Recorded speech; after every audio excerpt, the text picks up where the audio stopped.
Hey everyone, and welcome back to the channel. So today we get to take a look at the 2025 BMW X4M Competition. Huge shout out to Hendrick BMW Northlake for providing this SUV for me today. Take a look at their website. That link is down in the description below. This X4M Comp is finished off in Brooklyn Gray Metallic with an MSRP just shy of $94,000. Now this is powered by the 3-liter inline 6-cylinder turbocharged engine. It's paired to both the 48-volt hybrid system along with the 8-speed automatic, and it pumps out 503 horsepower, 479 pound-feet of torque. That power is sent through the xDrive all-wheel drive system, propelling this 4,400-pound SUV from 0 to 60 in 3.7 seconds. It has a top speed up to 155 miles an hour. It also has a fuel capacity of 17.2 gallons. You'll expect to see 15 miles per gallon in the city, 20 out on the highway. This also has a wheelbase of 112.8 inches. Its overall length is 187.5. It has a width of 76.3, a height of 63.8, and its ground clearance measures in just over 7 inches. Now, as we take a look at the exterior styling for this model, you'll notice there's a lot of gloss black accents. It's on the entire kidney grille where there's vertical slats and plenty of cutouts to provide cooling. There's also a forward-facing camera, the X4M badge, and then LEDs for all of the lighting up front. There's additional gloss black for the entire lower section where there's a lot of cutouts, all the parking sensors, including the distance pacing center right in the middle. And then there's 2 crisp lines coming down the hood to give it a great look. Now as we move to the side, there's a multi-spoke design for the wheels with a 2-tone pattern, red M Sport brakes, very crisp lines for the fender arches and the lower side skirt. There's a gloss black X4M badge, power folding side mirrors with a camera and the turn signal. They're finished off in gloss black too, along with the rest of the window trim. Roof racks are gloss black, full moonroof is up top. And then there's additional lines in the lower section and the top of the side there to give it a great look. Now with the X4, you also get the coupe-like design. So there's a very steeply raked rear glass where you'll notice spoilers up top. There's no wiper blade because of that steeply raked design. There's a gloss black for the spoiler, backup camera, all the sensors, and then more gloss black and the quad tip dual exhaust. Now this does have remote start. We'll get some exhaust clips here in just a second, so you can use the key fob for that. You can also use the key fob or just push the BMW badge to open up the power liftgate. Now with the coupe-like design, you're going to lose a little bit of height, but for the rest of the interior, for the cargo space, you're still going to have a practical amount of room. This also comes with a spare tire. You might be able to place some smaller items under the floor if you need to. There's tie-down hooks too, a 12-volt, another hook. You could remove this if you needed more space, and of course fold down the back seat. So you still have a very practical interior with lots of space. Up top, there's 2 buttons to close the liftgate or to lock the vehicle too. Now, if you do choose to lock the vehicle, this has proximity door handles, so you can unlock and lock it from the back. This model has carbon fiber, all the brushed aluminum accents. There's more storage in the lower section, Harman Kardon for the audio, and then more of the orange works its way to the back. We're at 5'10", I'd say I have a good bit of space. There's no storage pockets behind both front seats. We have vents in the middle. You get heated seats, all of the temperature adjustments, some auxiliaries down below. And then at my height, I have about a ½ inch or so of headroom. So if you're any taller than me, it's going to be a little bit tight, but for its overall shape, adults can still fit in the back and you have a good bit of space. Now there's the armrest along with cup holders, and you can even fold down this middle seat individually if you need to do that. There's a small cargo window on the side. So with that pillar there, it's not all that bad. You definitely have that and the back window to see around that area. Up front, this has memory seating adjustments, liftgate releases up top with the power folding side mirrors. There's window controls, more storage down below. X4M Competition badge is on the door sill, and then this gets a beautiful set of front seats. They are automatic, however, there's one manual control for the leg support that you can adjust. And as we hop in, we're greeted with a solid leather steering wheel with lots of brushed aluminum accents. There's also M1 and M2. It's a heated steering wheel too. There's all the cruise control settings, distance pacing, and then on the right side, volume tuning, Bluetooth, and voice commands. But let's start this up and take a listen to how this competition model sounds.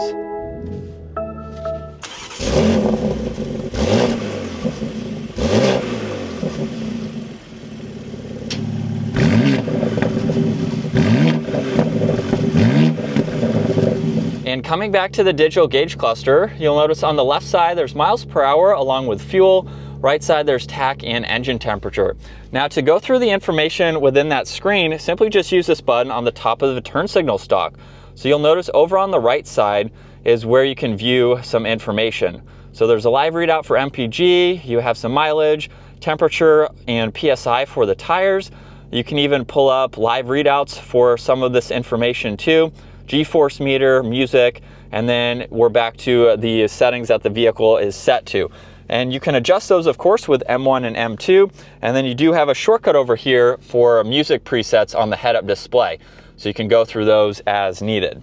Now to the left, there's a little bit of storage, along with headlight adjustments, parking lights, one air vent with some more brushed aluminum. And then working our way to the infotainment system.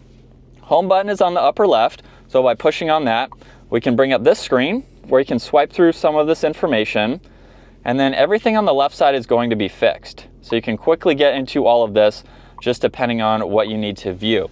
Now if you go under car, you can use the controls down below to further go through this. So we don't have to use it as a touchscreen system. This is how you can get into M1 and M2. So that way you can configure all of these modes as needed, and you have the presets ready to go depending on how you would like to drive. There's also vehicle status to monitor, different settings to go into, so that way you can configure everything the way that you would like to. There's driver profiles, owner's manual, and then this model is equipped with Apple CarPlay and Android Auto, and you have a few other installed apps that you can go through as needed.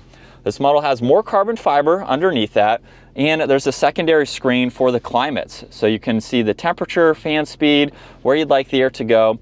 There's also a shortcut to the intelligent safety. So this does have some standard safety features that you can go into and monitor. And this model is also equipped with heated and ventilated seats.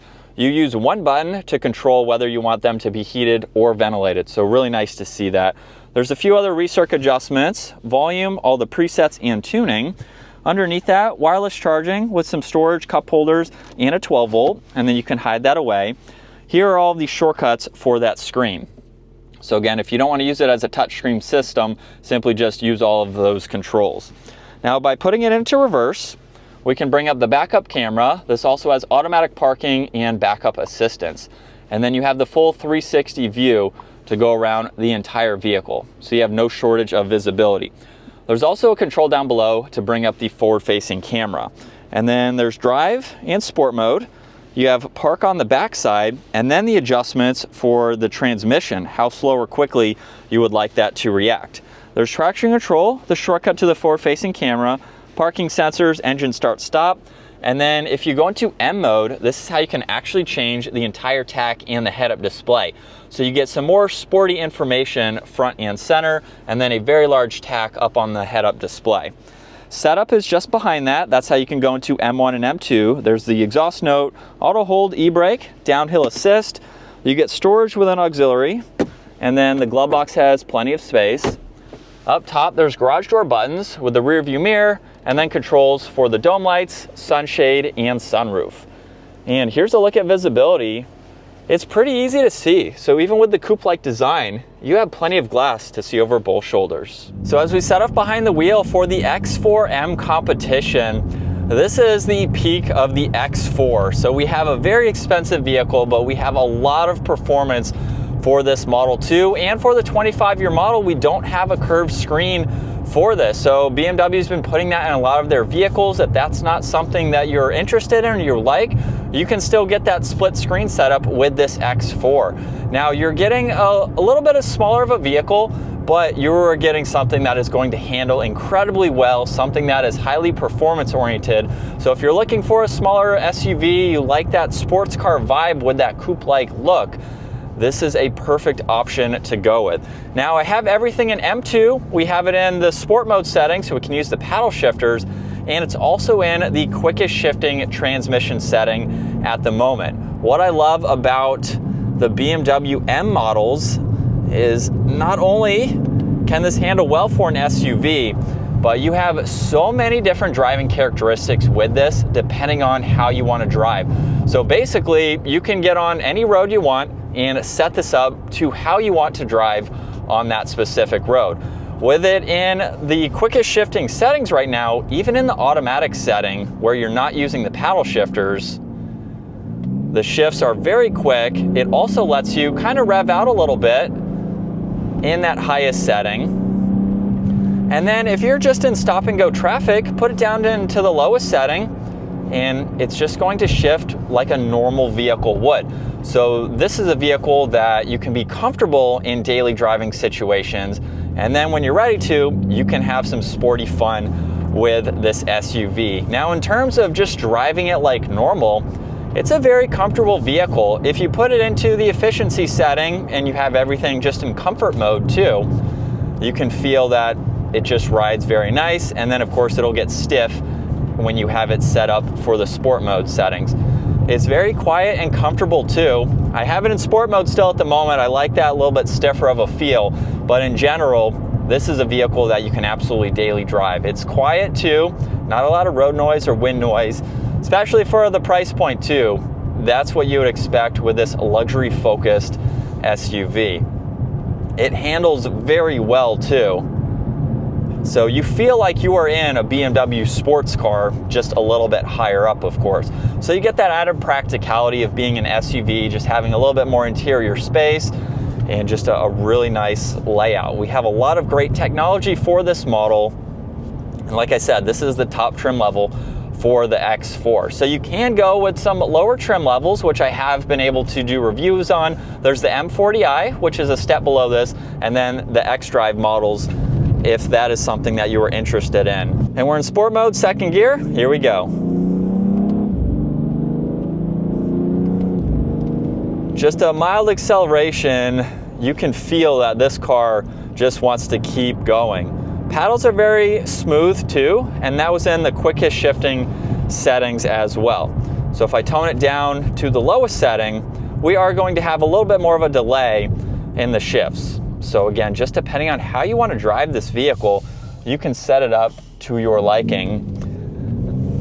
So this is what it's like to be behind the wheel for the X4M Competition.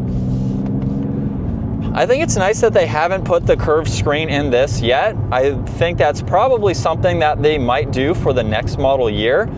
But we do have a little bit larger of an infotainment system with all of the same information, just a little bit larger to be able to view. This is a fun SUV to drive. You almost forget that you are in an SUV. It's a little bit low, but we have the adjustments in the height to go up and down, so you can still see out of the hood and everything. But it feels like a small SUV, as it should, but you're not really low to the ground or too high up either. But it's definitely a nice seating position for this. And we have a really nice layout to go through all this information very easily. Just a fun vehicle to drive. I wish I could do some more performance driving with it since we have the top trim level. This would be phenomenal to take on some back roads and really see how well this can perform for being an SUV. But with some of the turns that I've done today, it definitely handles very well. Now, as far as being on the smaller side too, hopefully we can do this without having to back up. We do have a tight turning radius there, which is nice for its smaller size, so it's going to be easy to maneuver in parking lot situations. And then we just have plenty of power where this just wants to keep going. It's very, very performance oriented and a quick vehicle. So if you're looking for a blend between an SUV, a little bit more practicality, and you still want to retain those sports car characteristics, X4M Competition is a great option. So that's going to wrap it up for this 2025 year model. Once again, huge shout out to Hendrick BMW Northlake for providing this for me today. Take a look at their website, give this video a huge thumbs up if you enjoyed it, and consider smashing that subscribe button so you can stay up to date with our daily uploads. I will see you all in the next video.